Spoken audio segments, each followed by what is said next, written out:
Sebelum ditonton di-like dan subscribe dulu ya. Perjumpaan di batas dunia. Malam itu, bulan purnama menggantung di langit seperti mata seorang penjaga yang tengah mengawasi dunia. Hutan di tepi desa menyimpan misterinya sendiri, tempat di mana angin berbisik dan bayangan menari di antara pepohonan. Di sanalah Aisyah, seorang gadis desa yang baru saja menginjak usia 20, seringkali melarikan diri dari kenyataan hidup yang penuh kesulitan. Dengan ayah yang telah lama tiada dan ibu yang sakit-sakitan, Aisyah harus bekerja keras untuk bertahan hidup. Namun, di dalam keheningan hutan, ia menemukan ketenangan. Suatu malam, saat Aisyah duduk di tepi sungai yang mengalir jernih di tengah hutan, ia merasa ada sesuatu yang berbeda.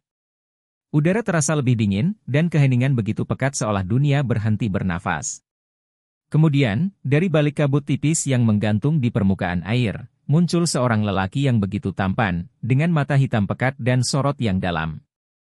"Siapa kau?" tanya Aisyah dengan suara bergetar. Lelaki itu tersenyum tipis, tatapannya begitu menusuk hingga dada Aisyah berdebar tanpa sebab yang jelas. "Aku adalah penunggu tempat ini," jawabnya dengan suara yang dalam dan menggema, seolah berasal dari dunia yang berbeda.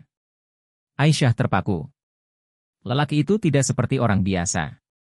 Wajahnya terlalu sempurna, kulitnya terlalu pucat, dan aura yang mengelilinginya begitu menekan. Namun, anehnya, ia tidak merasa takut. Sebaliknya, ada sesuatu yang menariknya semakin dalam ke dalam pesona lelaki itu. "Apa yang kau inginkan dariku?" tanya Aisyah lagi. "Aku ingin mengenalmu lebih dalam," jawab lelaki itu sambil mendekat, membuat Aisyah semakin merasakan hawa dingin yang menyelimuti tubuhnya. "Namaku Malik." Sejak malam itu, Aisyah sering menemui Malik di tepian sungai. Mereka berbicara tentang banyak hal, tentang kehidupan, tentang kesedihan, dan tentang kesepian yang mereka rasakan. Malik selalu hadir di saat Aisyah membutuhkan seseorang untuk berbagi. Perlahan, tanpa ia sadari, hatinya mulai terpaut pada sosok misterius itu. Namun, ada sesuatu yang Aisyah tidak ketahui.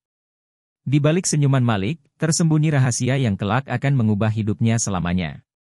Cinta yang terkutuk. Hari-hari berlalu, dan Aisyah semakin jatuh ke dalam pesona Malik. Malam-malamnya dipenuhi dengan pertemuan rahasia di tepian sungai, di bawah sinar rembulan yang menyinari mereka.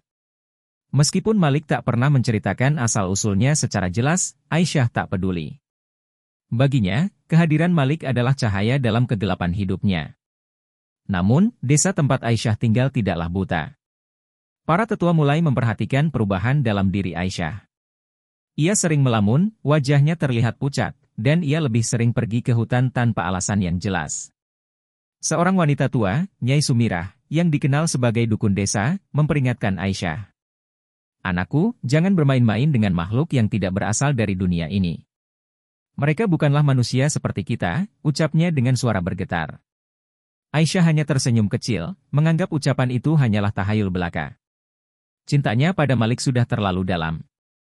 Namun, suatu malam, ketika ia sedang bersama Malik, ia mulai merasakan sesuatu yang aneh. Mata Malik berkilat merah, dan tubuhnya mengeluarkan aura yang semakin mencekam. "Aisyah," ucap Malik dengan suara yang lebih dalam dari biasanya.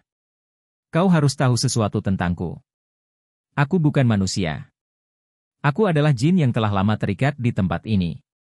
Aku mencintaimu, tapi cintaku bukanlah cinta biasa. Jika kau menerimaku, maka kau akan menjadi bagian dari duniaku." Aisyah terdiam. Ia ingin lari, tapi tubuhnya tak mampu bergerak. Malik lalu mendekatinya dan menempelkan tangannya ke perut Aisyah. Sejenak, Aisyah merasakan hawa panas yang luar biasa. Benih yang tumbuh. Setelah malam itu, Aisyah mulai merasakan perubahan dalam tubuhnya. Ia sering merasa mual, tubuhnya lemas, dan perutnya perlahan membesar. Orang-orang desa mulai berbisik, menduga bahwa ia telah mengandung. Namun, Aisyah tak dapat menjelaskan siapa ayah dari bayi yang dikandungnya. Nyai Sumirah mendatangi rumah Aisyah dengan tatapan penuh kekhawatiran.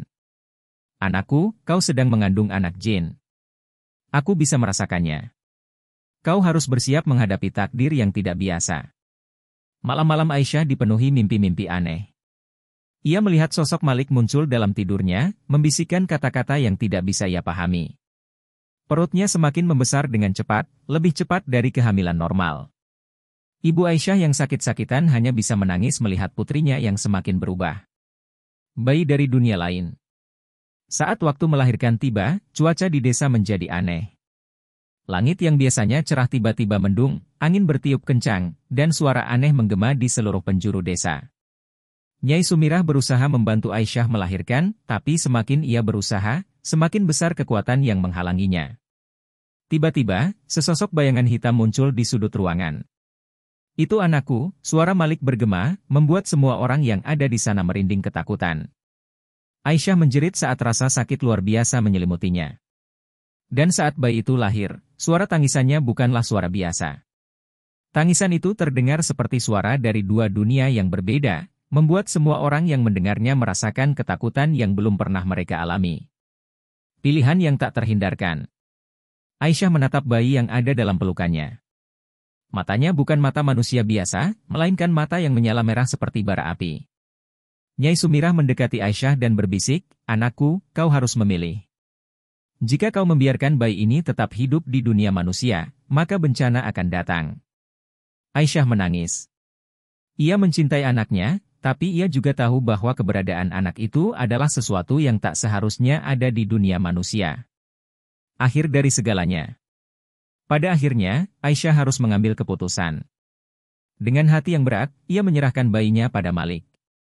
Malik menatapnya dengan penuh kesedihan. "Aku mencintaimu, Aisyah. Suatu saat kita akan bertemu lagi." Dan dengan itu, Malik serta bayinya menghilang dalam kabut, meninggalkan Aisyah dengan hati yang hancur dan kenangan yang takkan pernah hilang.